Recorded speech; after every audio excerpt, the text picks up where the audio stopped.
Looking at it, people should feel fear, frozen in place. Just like when staring into the mythical Medusa's eyes. Today, we're talking about a brand that has left an indelible mark on international fashion, Versace. A story where glamour, business, and secrets collide.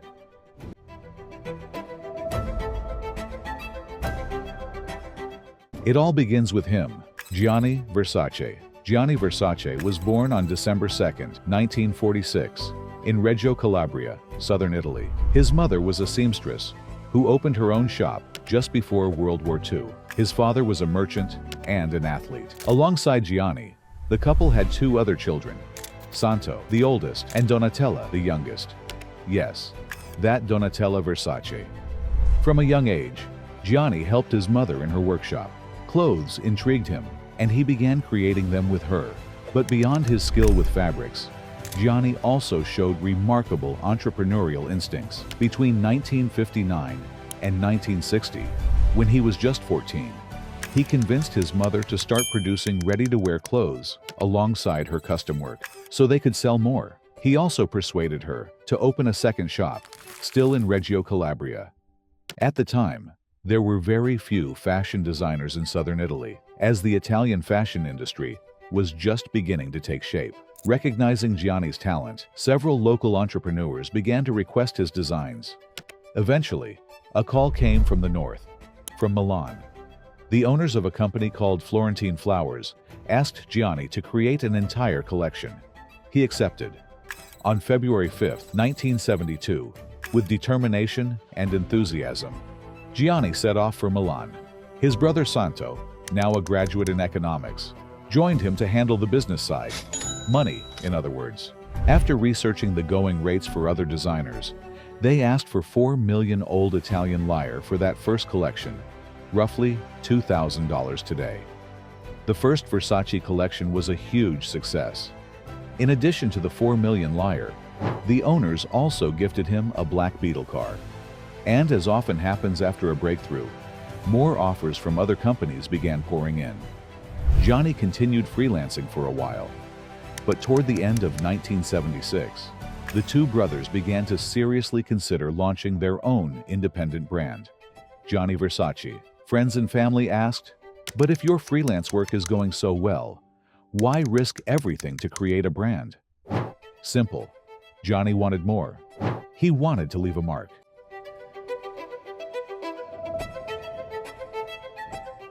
The company Gianni Versace S.p.A. was founded in 1978. There were no external investors. It was entirely self-funded with earnings from those earlier freelance gigs. The organizational structure worked like this.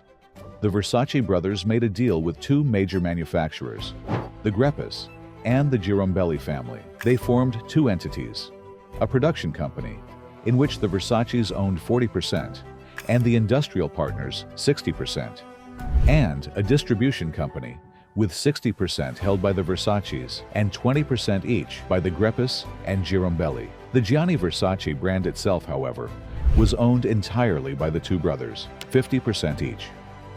That same year, in 1978, they debuted the first Versace collection in Milan. And what a triumph it was. In the first season alone, they received orders worth 2.8 billion lire, equivalent to over $1 million today. Demand was so high that they couldn't even fulfill all the orders. In the end, they only managed to ship about 70%, but that's just the tip of the iceberg.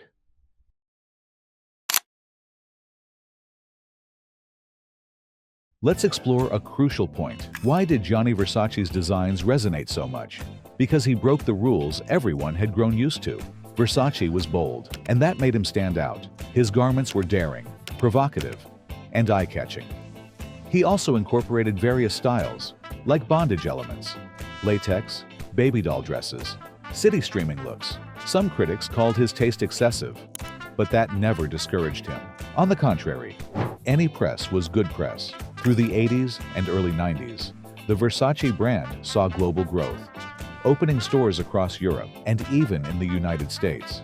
These weren't company-owned stores, but franchised ones. Partners paid for creative consulting and commissions on sales.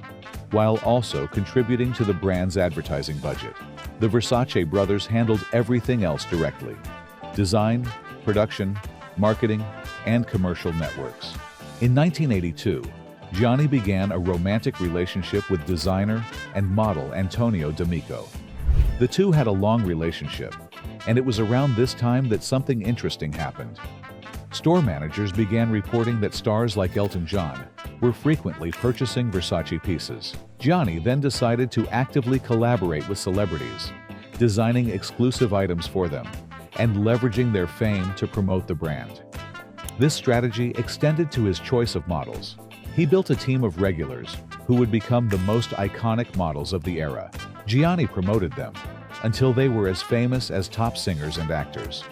Among them, Cindy Crawford, Linda Evangelista, Naomi Campbell. With them, Versace revolutionized the concept of a runway show. Versace models earned record-breaking fees. It was the dawn of the supermodel era. In fact, it was during this time that the term supermodel was coined to describe them. Versace is widely credited with turning fashion into a celebrity-centered industry, just like it is today. Alongside models and stars came a third group of collaborators, top photographers like Peter Lindbergh and Richard Avedon. Together, they created ad campaigns that radically changed the visual language of fashion. With this vision, Versace conquered the world. Between 1987 and 1988, Versace hit 100 billion lire in revenue for the first time, about $50 million today. In 1988, Donatella Versace joined the company as well, taking charge of the creative direction for Versus, a younger and fresher line. Versus wasn't an exception. The company also launched other lines like Versace Jeans Couture and expanded into bags, jewelry, fragrances, and clothing for men, women, and children. Versace was also one of the first designers to launch a home collection, the famous Versace House Collection. At this point, the path seemed clear, but, as is often the case, things didn't always go according to plan. In the early 1990s, the name Versace was everywhere. Gianni had become a legend, the designer who redefined fashion's collective imagination with creativity and craftsmanship. At the peak of his fame, he moved to Miami with Antonio D'Amico, staying close to the celebrities he adored. There, he bought the famous Casa Casuarina, completely renovating it to match his style. He spent $10 million on the property and another $33 million to renovate it. It was in Miami, in 1992, that he created the Medusa head logo, which became the symbol of the Maison. He said the idea came from Greek ruins he used to play among as a child with his siblings. Who hasn't played among ancient Greek ruins with their siblings, right?